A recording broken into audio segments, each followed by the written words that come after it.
You solve hundreds of problems a day. What to eat, how to respond to that email, which route to take home. But the way your brain solves problems has a hidden flaw, and the smarter you are, the more likely you are to fall for it. Today we're going to break down the psychology of how your brain actually solves problems and why the strategies it reaches for by default are often the worst ones available. By the end of this video, you'll understand why some of the most successful problem solvers in history got their best ideas while doing absolutely nothing, and there's brain imaging to prove it.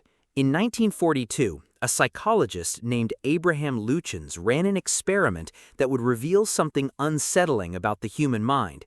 He gave people a simple water jar puzzle, nothing difficult, and then watched as their own experience turned into a trap. People who had practiced the puzzle before actually performed worse than people who had never seen it. Their experience became their enemy. That experiment launched decades of research into why brains get stuck and what it actually takes to get unstuck. But here's what most people miss. The solution isn't try harder. In fact, one of the most powerful problem-solving strategies ever studied requires you to stop thinking entirely. We'll get to exactly how that works, but first you need to understand the trap your brain falls into every single day. Here's the first thing to understand. Your brain is not designed to find the best solution. It's designed to find a fast solution. When you encounter a new problem, your brain does something called pattern matching. It scans your memory for anything that looks like this situation and pulls up whatever worked last time. This is efficient. It's how you can tie your shoes without thinking, but it has a cost. Psychologists call it the Einstellung effect, from the German word for attitude or setting. It means your brain locks on to a familiar approach and becomes blind to better alternatives.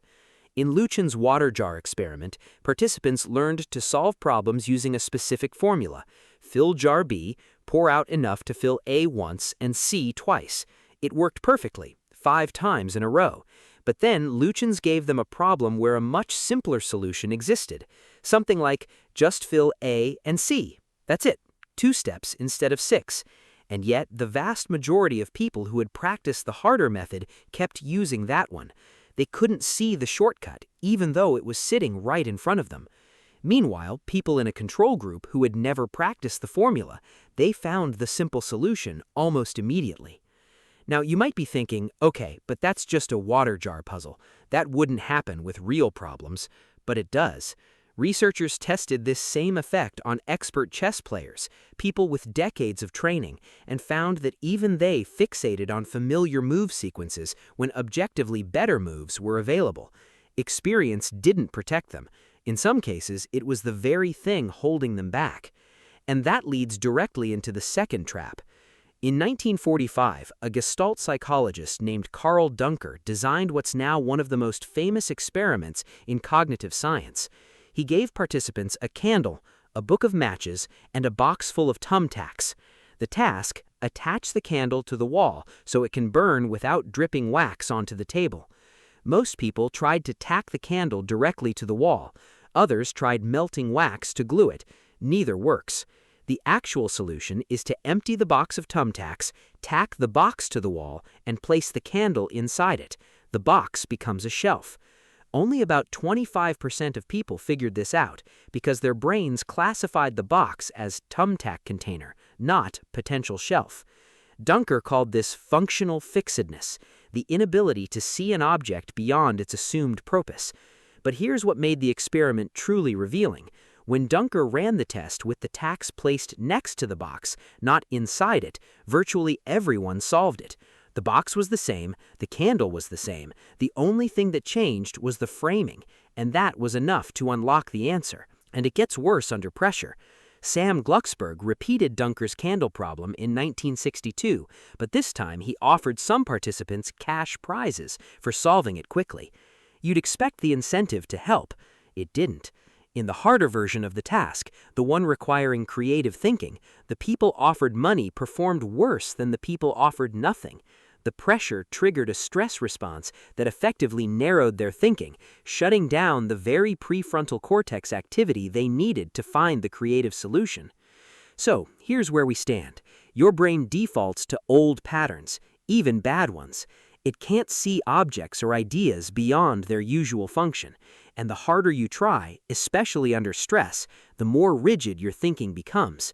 So the question becomes, how do the best problem solvers actually break through? The answer involves something counterintuitive that researchers have confirmed with brain scans, sleep studies, and decades of experiments.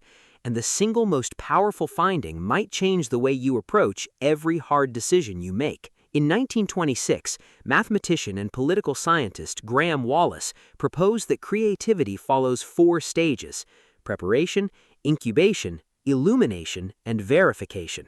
The key stage, the one most people skip, is incubation.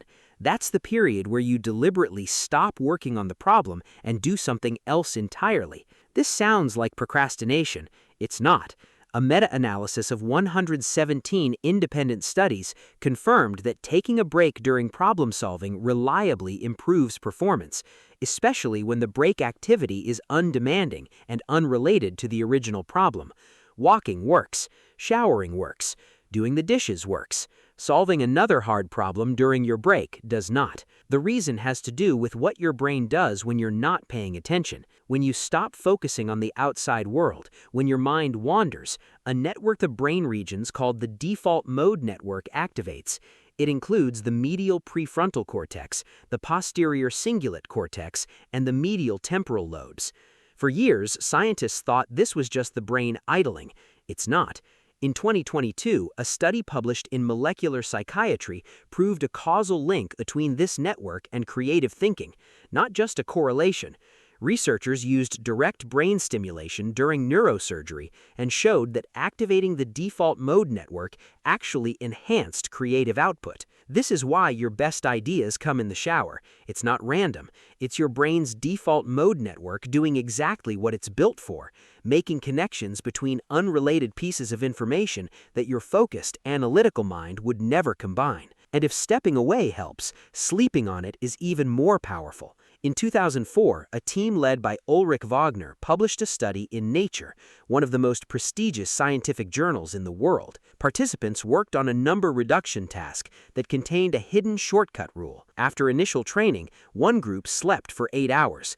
2 other groups stayed awake.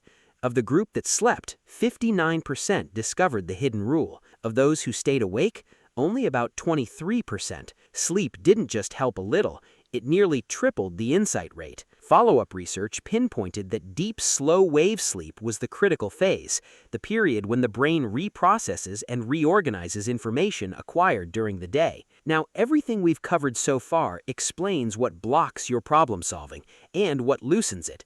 But the latest neuroscience research has uncovered something about what actually happens in your brain during the moment of insight, and it explains why some solutions stick with you forever, while others vanish within hours. In 2025, cognitive neuroscientist Maxi Becker at Duke University used fMRI scanners to watch the brain during moments of sudden insight.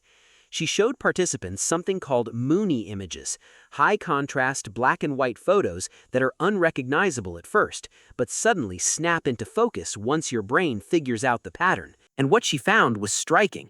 During the aha moment, the instant of recognition, 3 brain regions fired simultaneously. The ventral occipitotemporal cortex, which handles visual pattern recognition, the amygdala, which processes emotion, and the hippocampus, the brain's memory center. And here's the payoff. The bigger the neural response during that moment of insight, the better participants remembered the image 5 days later. Becker calls this the insight memory advantage. Solutions you arrive at through sudden insight get encoded more deeply than solutions you grind out analytically. Your brain literally treats aha moments as more important. But there's a critical caveat. In Becker's study, participants reported feeling aha for 40% of their wrong answers too. Insight feels certain, it feels pleasurable, but it can be completely wrong. The feeling of "I've got it" is not the same as actually having it. So, the real lesson of problem-solving psychology isn't just take breaks or sleep on it, although those work.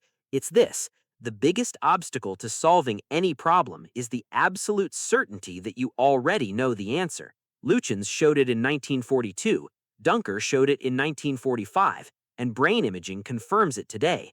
Your brain's first instinct is to reach for what's familiar, and that instinct will fail you precisely when the problem requires something new. The best problem solvers aren't the ones with the most knowledge, they're the ones who can let go of what they know long enough to see what they're missing. If anything in this video made you rethink the way you approach problems, or if you recognized your own thinking patterns in any of these experiments, you're already ahead of most people, because the first step to breaking a mental set is knowing that you're in one.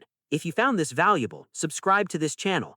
We break down the real psychology behind how your mind works every single week. And if you know someone who's been stuck on a problem, share this with them. Sometimes the best solution isn't about thinking harder, it's about thinking differently.